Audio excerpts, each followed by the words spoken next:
Hi ಎಲ್ಲರಿಗೂ ನಮಸ್ಕಾರ. Welcome back to my channel. ಇವತ್ತಿನ ರೆಸಿಪಿ ಕ್ವಿಕ್ಕಾಗಿ ಹೋಟೆಲ್ ಸ್ಟೈಲಿನ ಪಲಾವ್ ಮಾಡೋದು ಹೇಗೆ ಅಂತ ನೋಡೋಣ. ಈ ಪಲಾವು SLN ಮುದ್ದಣ್ಣ ಹೋಟೆಲ್ ಬೆಂಗಳೂರಲ್ಲಿ ತುಂಬಾ ಫೇಮಸ್ ಆಗಿರೋಂಥ ಹೋಟೆಲ್ ಪಲಾವ್. ಆ ರೀತಿಯೇ ಮಾಡೋಂಥ ಪಲಾವ್ ಹೇಗೆ ಮಾಡೋದಂತ ನೋಡೋಣ. ಇದಕ್ಕೆ ಕೆಲವೇ ಇಂಗ್ರೀಡಿಯೆಂಟ್ಸ್ ಬೇಕಾಗಿರುತ್ತೆ. ಮನೆಯಲ್ಲೇ ಇರುವಂಥ ಐಟಮ್ಸಲ್ಲೇ ಈಸಿಯಾಗಿ ಕ್ವಿಕ್ಕಾಗಿ ನೋಡಿ ಉದ್ರಾಗಿ ಸಹ ಮಾಡ್ಕೊಳ್ಬೋದು. ತುಂಬಾ ರುಚಿಯಾಗಿ ಬರುತ್ತೆ ಈ ಪಲಾವು, ಅಷ್ಟೇ ಎಲ್ರಿಗೂ ಇಷ್ಟ ಆಗುತ್ತೆ. ಈಗ ಈ ಪಲಾವ್ ಮಾಡೋದು ಹೇಗೆ ಅಂತ ನೋಡೋಣ. ಇದಕ್ಕೆ ನಾನಿಲ್ಲಿ ಒಂದು ಕುಕ್ಕರ್ ತೊಗೊಂಡಿದ್ದೀನಿ. ನೀವು ಕುಕ್ಕರ್ ಅಥವಾ ಪಾತ್ರೆ ಯಾವುದ್ರಲ್ಲಾದರೂ ಮಾಡ್ಕೊಳ್ಬೋದು. ನಾನಿಲ್ಲಿ ಕುಕ್ಕರ್ ತೊಗೊಂಡಿದ್ದೀನಿ. ಇದಕ್ಕೀಗ ಎಣ್ಣೆ ಹಾಕ್ಕೊಳ್ಳೋಣ. ಒಂದು 5ರಿಂದ 6 ಸ್ಪೂನಷ್ಟು ಎಣ್ಣೆ, ಹಾಗೆ ಒಂದು 2 ಸ್ಪೂನಷ್ಟು ತುಪ್ಪ ಬೇಕಾಗುತ್ತೆ.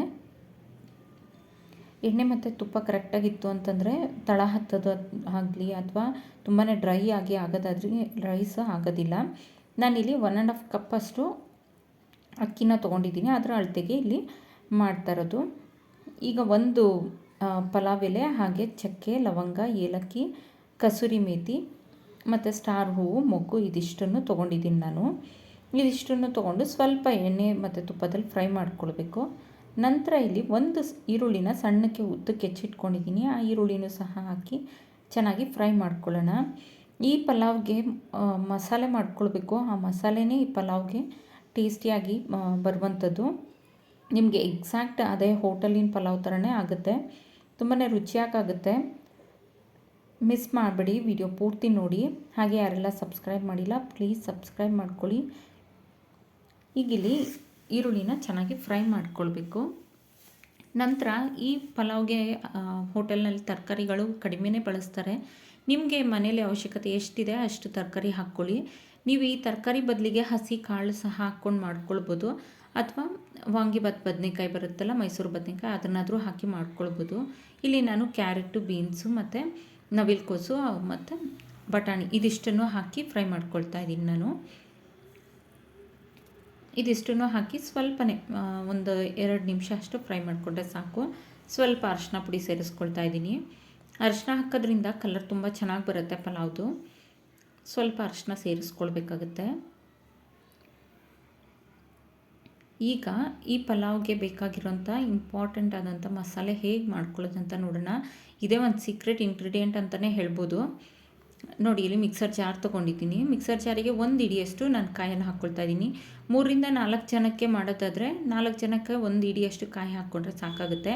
ಹಾಗೆ ಒಂದು ಒಳ ಇಡಿಯಷ್ಟು ಬೆಳ್ಳುಳ್ಳಿ, ಅದರಲ್ಲಿ ಅರ್ಧ ಭಾಗಷ್ಟು ಶುಂಠಿ, ಹಾಗೆ 1 ಪೀಸ್ ಚಕ್ಕೆ, ಒಂದು 3ರಿಂದ 4 ಲವಂಗ ಇದಿಷ್ಟನ್ನು ಹಾಕ್ಕೊಳ್ಬೇಕು. ನಂತರ 5ರಿಂದ 6 ನಿಮ್ಮ ಖಾರಕ್ಕೆ ಎಷ್ಟು ಬೇಕಷ್ಟು ಹಸಿರು ಮೆಣಸಿನ್ಕಾಯಿ ಸೇರಿಸ್ಕೊಳ್ಳಿ. ನಾನೊಂದು 5 ಹಸಿರು ಮೆಣಸಿನ್ಕಾಯಿ, ಒಂದು ಸ್ವಲ್ಪನೇ ಪುದೀನ, ಒಂದು 2 ಸ್ಪೂನಷ್ಟು ಪುದೀನ ಸಾಕಾಗುತ್ತೆ. ಹಾಗೆ ಒಂದು 2 ಸ್ಪೂನಷ್ಟು ಕೊತ್ತಂಬರಿ ಮತ್ತು ಪುದೀನ ಎರಡನ್ನೂ ನೀಟಾಗಿ ತೊಳೆದು ಸೇರಿಸ್ಕೊಳ್ತಾ ಇದ್ದೀನಿ ನಾನು. ಇದಿಷ್ಟನ್ನು ಸೇರಿಸಿ ತರ್ತರಿಯಾಗಿ ರುಬ್ಕೊಳ್ಬೇಕು. ಯಾವುದೇ ಕಾರಣಕ್ಕೂ ನೀರನ್ನು ಸೇರಿಸ್ಬೇಡಿ. ತರ್ತರಿಯಾಗಿ ಈ ಥರ ರುಬ್ಕೊಳ್ಬೇಕು. ನುಣ್ಣಕ್ಕೆ ಮಾತ್ರ ರುಬ್ಕೊಳಕ್ಕೆ ಹೋಗ್ಬೇಡಿ. ಟೇಸ್ಟ್ ಅನ್ನೋದು ತುಂಬಾ ಚೇಂಜ್ ಆಗುತ್ತೆ. ಈ ರೀತಿ ತರ್ತರಿಯಾಗಿ ರುಬ್ಬಿರೋಂಥ ಮಸಾಲೆನ ನಾನಿಲ್ಲಿ ಸೇರಿಸ್ಕೊಳ್ತಾ ಇದ್ದೀನಿ. ನೀವು ಬೇಕಿದ್ರೆ ಚಕ್ಕೆ ಲವಂಗ ರುಬ್ಬೇಕಂದ್ರೆ ಹಾಕ್ಕೊಳ್ಬೋದು, ಅಥವಾ ನೀವು ಚಕ್ಕೆ ಲವಂಗ ಪುಡಿ ಇತ್ತಂದರೆ ಪುಡಿನೂ ಸಹ ಸೇರಿಸ್ಬೋದು. ಗರಂ ಮಸಾಲೆ ಎಲ್ಲ ಸೇರಿಸ್ಬೇಡಿ, ಚಕ್ಕೆ ಲವಂಗ ಪೌಡರ್ ಅಷ್ಟೇ ಸೇರಿಸ್ಬೇಕು. ಇದಕ್ಕೆ ಈ ಹಸಿ ಸ್ಮೆಲ್ ಹೋಗೋವರೆಗೆ ಸ್ವಲ್ಪ ಫ್ರೈ ಮಾಡ್ಕೊಳ್ಬೇಕಾಗತ್ತೆ. ಇದೇನಾದರೂ ಮಸಾಲೆ ತಳ ಹತ್ತಿದೆ ಅಂತಂದರೆ ಸ್ವಲ್ಪ 1 ಸ್ಪೂನ್ನಷ್ಟು ನೀರನ್ನು ಸೇರಿಸಿ ಸಹ ಫ್ರೈ ಮಾಡ್ಕೊಳ್ಬೋದು. ನೋಡಿ, ಇಲ್ಲಿ ಚೆನ್ನಾಗಿ ಫ್ರೈ ಆಗ್ತಿದೆ. ಈಗ ನಾನಿಲ್ಲಿ ಉಪ್ಪನ್ನು ಸೇರಿಸ್ಕೊಳ್ತಾ ಇದ್ದೀನಿ. ಈಗ ನಾನು ಪಲಾವ್ಗೆ ಎಷ್ಟು ಬೇಕಷ್ಟು ಉಪ್ಪನ್ನು ಈಗಲೇ ಸೇರಿಸ್ತಾ ಇದ್ದೀನಿ. ಈಗಲೇ ಪಲಾವ್ಗೆ ಉಪ್ಪನ್ನು ಸೇರಿಸೋದ್ರಿಂದ ನಾವು ತರಕಾರಿ ಸಹ ಉಪ್ಪಿಡ್ದಿರುತ್ತೆ, ತುಂಬಾ ರುಚಿಯಾಗಿರುತ್ತೆ ಪಲಾವ್ ತಿನ್ನಬೇಕಾದ್ರೆ. ನೋಡಿ, ಈ ಥರ ಚೆನ್ನಾಗಿ ಮಿಕ್ಸ್ ಮಾಡಿಕೊಡ್ಬೇಕು.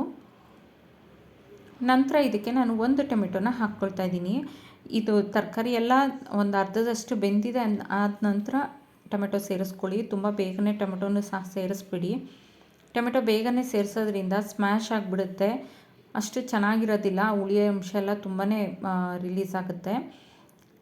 ಲೇಟಾಗಿಯೇ ಸೇರಿಸ್ಕೊಳ್ಳಿ ಟೊಮೆಟೊನ, ಅಥವಾ ನೀವು ನೀರು ಹಾಕಿದ ನಂತರ ಸಹ ಟೊಮೆಟೊನ ಸೇರಿಸ್ಕೊಳ್ಬೋದು. ಈಗ ಇದನ್ನೆಲ್ಲ ಚೆನ್ನಾಗಿ ಮಿಕ್ಸ್ ಮಾಡಿಕೊಟ್ಟಿದ್ದೀನಿ. ಇಲ್ಲಿ ನಾನು 3 ಗ್ಲಾಸ್ನಷ್ಟು ನೀರನ್ನು ಬಿಸಿ ಮಾಡಿ ಇಟ್ಕೊಂಡಿದ್ದೀನಿ. ನಾನು ಈ ಗ್ಲಾಸ್ನಲ್ಲಿ ಅಕ್ಕಿನ 1.5 ಗ್ಲಾಸ್ನಷ್ಟು ಅಕ್ಕಿ ತೊಗೊಂಡಿದ್ದೀನಿ. ಅದಕ್ಕೆ 3 ಗ್ಲಾಸ್ನಷ್ಟು ನೀರನ್ನು ಬಿಸಿ ಮಾಡಿ ಇಟ್ಕೊಂಡಿದ್ದೀನಿ. ಚೆನ್ನಾಗಿ ಕಾಯಿಸಿ ಇಟ್ಕೋಬೇಕು ನೀರು. ಬಿಸಿ ನೀರನ್ನೇ ಹಾಕ್ಕೊಳ್ಬೇಕು, ತಣ್ಣೀರು ಹಾಕ್ಕೊಳ್ಬೇಡಿ. ಒಂದು ಕಡೆ ಸ್ಟವ್ ಮೇಲೆ ಈ ಪಲಾವ್ ಮಾಡ್ತಾಯಿದ್ರೆ ಇನ್ನೊಂದು ಕಡೆ ನಾವು ನೀರನ್ನು ಬಿಸಿ ಮಾಡ್ಕೊಳ್ಬೋದು. ನೋಡಿ, ಈಗ ಚೆನ್ನಾಗಿ ಕುದಿ ಬರ್ತಿದೆ. ಎಣ್ಣೆ ತುಪ್ಪ ಎಲ್ಲ ಹದವಾಗಿ ಹಾಕ್ಕೊಳ್ಬೇಕು. ಈಗ ಇಲ್ಲಿ ಅಕ್ಕಿನ ನಾನು ಮೊದಲೇ ತರಕಾರಿ ಕಟ್ ಮಾಡೋ ಟೈಮಲ್ಲೇ ನೆನೆಸಿ ಇಟ್ಕೊಂಡಿದ್ದೆ. ಅಕ್ಕಿನ ನೆನೆಸಿ ಮಾಡೋದ್ರಿಂದ ತುಂಬಾ ಚೆನ್ನಾಗಿ ಉದ್ರುದ್ರಾಗಿ ಬರುತ್ತೆ. ಟ್ರೈ ಮಾಡಿ ಒಂದು ಸಾರಿ. ಹಾಗೆ ಇಲ್ಲಿ ಅಕ್ಕಿನ ಸೋಸ್ಕೊಂಡು ಇವಾಗ ಆ ಅಕ್ಕಿನ ಹಾಕ್ಕೊಳ್ತಾ ಇದ್ದೀನಿ. ನಾನು 1.5 ಗ್ಲಾಸ್ನಷ್ಟು ಅಕ್ಕಿ ಇದೆ. ಒಂದು 300 ಗ್ರಾಮ್ನಷ್ಟು ಅಕ್ಕಿ ಆಗುತ್ತೆ ಇದು. ನಿಮಗೆ ಗ್ರಾಮಿನ ಅಳತೆಯಲ್ಲಿ ಬೇಕಂದ್ರೆ 300 ಗ್ರಾಮ್ನಷ್ಟು ಅಳತೆ ಅಕ್ಕಿನ ನಾನೀಗ ಸೇರಿಸ್ಕೊಂಡಿದ್ದೀನಿ. ನೋಡಿ, ಇಲ್ಲೀಗ ಚೆನ್ನಾಗಿ ನೀರು ಕುದಿ ಬರಬೇಕು. ಈ ಟೈಮಲ್ಲಿ ನೀವು ಉಪ್ಪು ಖಾರ ಏನಾದರೂ ಬೇಕಾಗುತ್ತಾ ಚೆಕ್ ಮಾಡ್ಕೊಳ್ಳಿ. ನೋಡಿ, ಇಲ್ಲಿ ನೀರು ಸಹ ಜಾಸ್ತಿನೇ ಇದೆ. ಅಂದರೆ ಅಕ್ಕಿಗೆ ಎಷ್ಟು ಬೇಕಷ್ಟು ನೀರನ್ನು ಸೇರಿಸ್ಕೊಂಡಿದ್ದೀನಿ. ಈಗ ಲಿಡ್ ಕ್ಲೋಸ್ ಮಾಡಿ ನಾನಿಲ್ಲಿ ಒಂದು ವಿಷಿಲ್ ತೊಗೊಂಡು ಮತ್ತೆ ಸಣ್ಣ ಫ್ಲೇಮಲ್ಲಿ 1 ನಿಮಿಷ ಇಟ್ಟು ಆಫ್ ಮಾಡ್ತೀನಿ ನಾನು. ಹೀಗೆ ಮಾಡೋದ್ರಿಂದ ನೀಟಾಗಿ ಅನ್ನ ಎಲ್ಲ ನೀಟಾಗಿ ಬೆಂದಿರುತ್ತೆ. ನೋಡಿ, ಇಲ್ಲಿ ಕುಕ್ಕರ್ ಸಹ ಕೂಲ್ ಆಗಿದೆ. ಈ ಟೈಮಲ್ಲಿ ಓಪನ್ ಮಾಡಿ ತೋರಿಸ್ತಾ ಇದ್ದೀನಿ. ಎಲ್ಲೂ ಸಹ ಮಸಾಲೆ ಅಥವಾ ಬಿಳಿ ಬಿಳಿ ಅನ್ನ ಇರೋದಾಗಲಿ ಆಗೋದಿಲ್ಲ. ನೀಟಾಗಿ ಎಲ್ಲನೂ ಮಸಾಲೆ ಮಿಕ್ಸ್ ಆಗಿರುತ್ತೆ. ಫ್ಲೇವರ್ ಅಷ್ಟೇ, ಈ ಫ್ಲೇವರಿಗೆ ಮನೆಯೆಲ್ಲ ಫ್ಲೇವರ್ ತುಂಬಿರುತ್ತೆ, ಅಷ್ಟು ಚೆನ್ನಾಗಿರುತ್ತೆ. ಹೆವಿ ಮಸಾಲೆ ಇರೋದಿಲ್ಲ, ಆದರೂ ಸಹ ತುಂಬಾ ರುಚಿಯಾಗಿರುತ್ತೆ. ಯಾರಿಗೆಲ್ಲ ಮಸಾಲೆ ತುಂಬ ಇಡಿಸೋದಿಲ್ಲ ಅವರು ಈ ಥರ ಪಲಾವ್ ಒಂದು ಸಾರಿ ಟ್ರೈ ಮಾಡಿ. ಎಕ್ಸಾಕ್ಟ್ ನಿಮಗೆ hotel SLN Muddanna hotel pulao ಏನು ಟೇಸ್ಟ್ ಇರುತ್ತಲ್ಲ ಸೇಮ್ ಟೇಸ್ಟ್ ಬರುತ್ತೆ. ನೋಡಿ ಎಷ್ಟು ಉದ್ರುದ್ರಾಗಿದೆ ಅಂತ. ನಾನು ಸಮ ನೀರೇ ಹಾಕ್ಕೊಂಡಿದ್ದೀನಿ. ನೀವು ಬೇಕಿದ್ರೆ ಸ್ವಲ್ಪ ಒಂದು 1/4 ಕಪ್ನಷ್ಟು ನೀರು ಕಡಿಮೆ ಸಹ ಹಾಕ್ಕೊಳ್ಬೋದು. ಇದಕ್ಕೆ ಹೋಟೆಲಲ್ಲಿ ನೀರು ಚಟ್ನಿನ ಸರ್ವ್ ಮಾಡ್ತಾರೆ. ನೀವು ಬೇಕಿದ್ರೆ ನೀರು ಚಟ್ನಿ ಅಥವಾ ಮೊಸರು ಬಜ್ಜಿ ಯಾವುದಾದ್ರೂ ಸರ್ವ್ ಮಾಡ್ಕೊಳ್ಬೋದು, ಅಥವಾ ಹಾಗೆ ತಿನ್ನೋಕ್ಕೂ ಸಹ ಚೆನ್ನಾಗಿರುತ್ತೆ.